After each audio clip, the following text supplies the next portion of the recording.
И при крајот на денешното издание на Студио 1 следува блокот спорт. Денеска со нас е колегата Лука Николовски со својот гостин. Моторов, доколку може да го забележите веќе во кадар, ја најавува темата за која што ќе разговараат и неговиот гостин Лука. Добар ден. Добар ден, председател. Мој денешен гостин е Христијан Бузалковски, светлата точка на мотоциклизмот во Македонија. Добре дојде, Христијан. Добре, најде. Пред се дај објасни малку повеќе околу моторов. Па вака, значи ова е еден од моите два тркачки моторцикли. Ова е моторот во кој што јас се натпреварувам во класата SP125 на BMW Европскиот шампионат.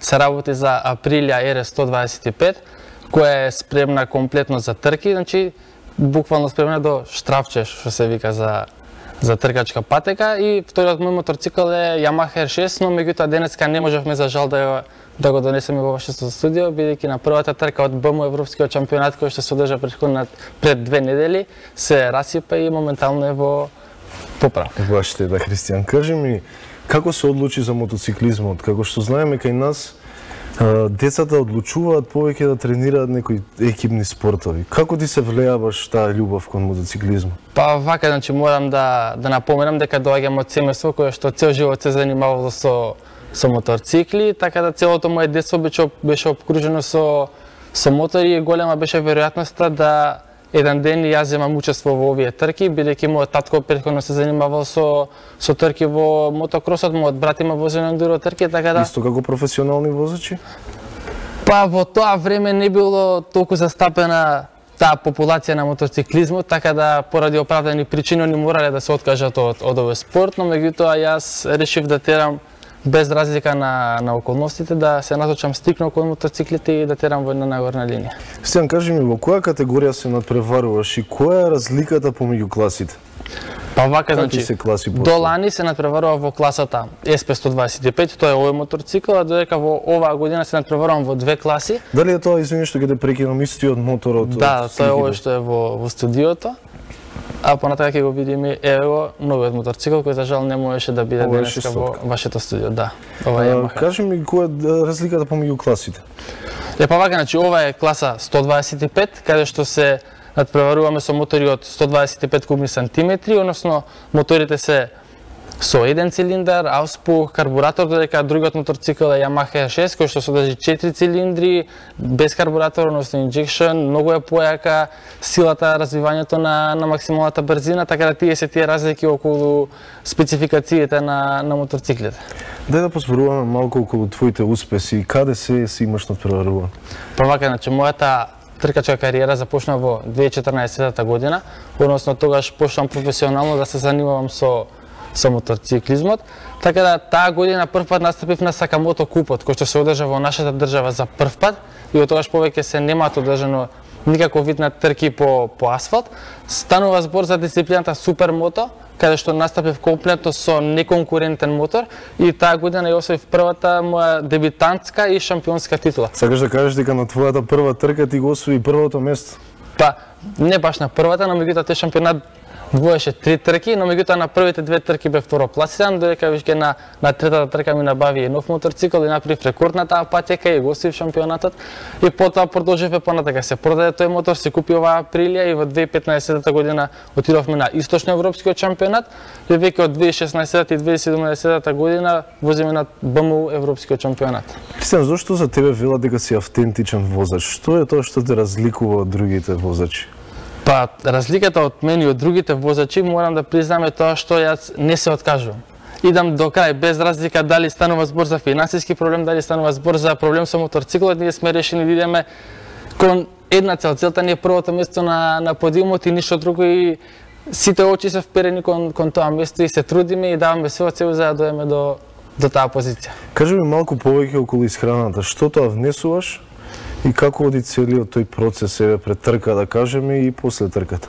Па вака, значи, си имам посебна исхрана, која што заедно со мојот тренер, каде што тренирам Филип Станковски во фитнес центарот Мотив, се трудиме заедно да ја подобриме мојата физичка кондиција, така да си имам посебна исхрана понеделник, вторник, среда, четврток, петок, а пред трка морам да признам дека не јадам ништо, бидејќи односно само од сабајле внесувам некои протеини, шејкови и такви работи, а по трката веќе се опуштаме, максимално сме опуштени и тогаш си правиме на дружба и така да јадеме.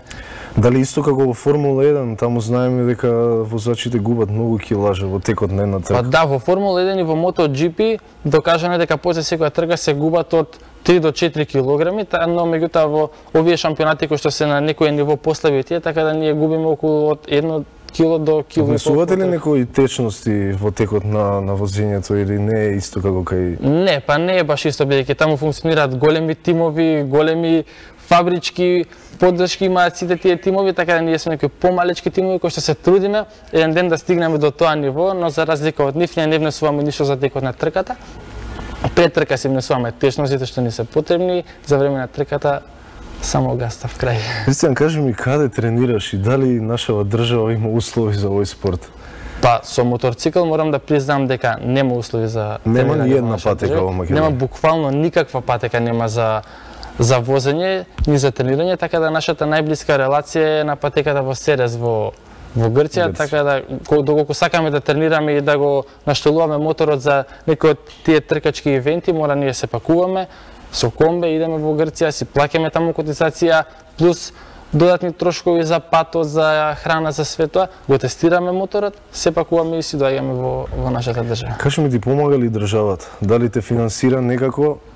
Бидејќи добро знаеме дека обрнуваат повеќе внимание на екипните спортови. Веќе имавме многумина гости кои се светски и европски шампиони, а не добиваат ништо буквално од државата. Па морам да признам дека помошта е минимална до оваа година. Оваа година за нашиот клуб застана само општината Центар, која што можам да кажам еден начин ни помага, односно ни ги смалува трошоците што ние треба да ги дадеме, додека за разлика од другите државни институции немаме помошта која што треба да ја добиеме за да оствариме уште поголеми резултати. Така да доколку не се спонзорите кои што се излепени на моторциклот и на мојата мајчка, мислам дека ќе биде многу потешко за да се дојде до овие резултати кои што ги достигнуваме сега. Мислам дека треба да пратиме еден апел до државата да се фокусира малку и на индивидуалните спортови.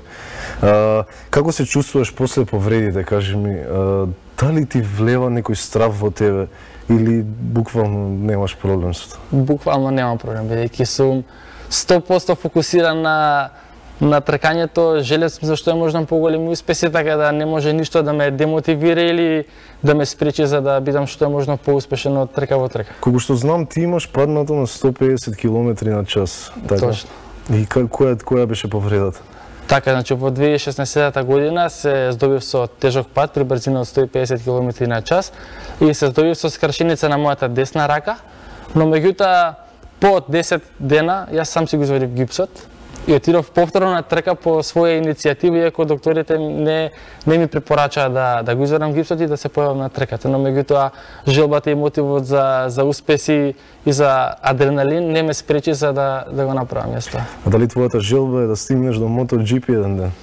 Па, никогаш не се знае. Сите ние тркачите целиме кон тие европски и светски елитни шампионати, но меѓутоа нашата цел е секако пред се да стигнеме до MotoGP, но меѓутоа за да се стигне таму е премногу тешко и премногу финансии и премногу тренери и све треба за да дојдеме до тој елитен шампионат, но меѓутоа мислам дека Суперспорт 600 од европскиот светски ранг не се многу далеку од нас. Кажи ми, кој е твојот омилен возач? Роси. Валентино Роси, дефинитивно.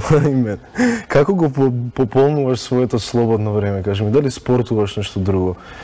Па да, у принцип си сакам спорт, сакам да спортувам. Мора да бидеш активен. Да. Цело време. По природа сум таков, темпераментен, избувлив и цело време сакам да бидам во движење, да има некоја акција, така да доколку не тренирам, возам велосипед, играм фудбал, играм баскет. Баскет многу сакам да играм, но меѓутоа оваа година немаме баш толку време, односно немаме толку слободно време за да ги правам сите тие работи, но го користам секој слободно време за да го пополнам со некој од Би се пробал ли во некој друг спорт, може? Би се пробал.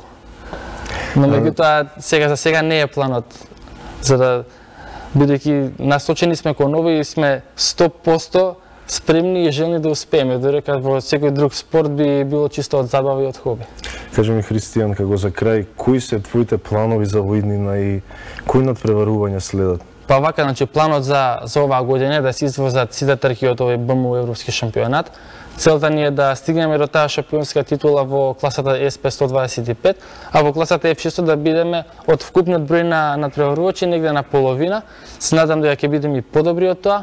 Потоа заедно со мојот официјален спонзор за оваа година, компанија Велковски, сме 95%, да не кажам 100% спремни да направиме и неколку тренинзи на патеката Мизано во Италија и на патеката во Red Bull Ring во Австрија. Така да следуваат многу интересни евенти за мене и за мојот тим ендуро тим во Норд Скопје и се надевам дека ќе успееме сите тие да ги реализираме, а веќе во наредната година планот е да се појавиме на Алпе Адрија европскиот поелитен шампионат, така да ќе видиме како ќе се одвијат. Кажи ми, заборави да те прашам, на кој мотор се чувствуваш поудобно? Кој мотор ти лежи повеќе, да кажем? На двата. На двата. На двата. Океј, Христијан, ти благодарам многу за гостувањето. Се надевам дека ќе ни бидеш пак гостин и ќе ни дојдеш со многу медали. Се надевам. Ти благодарам.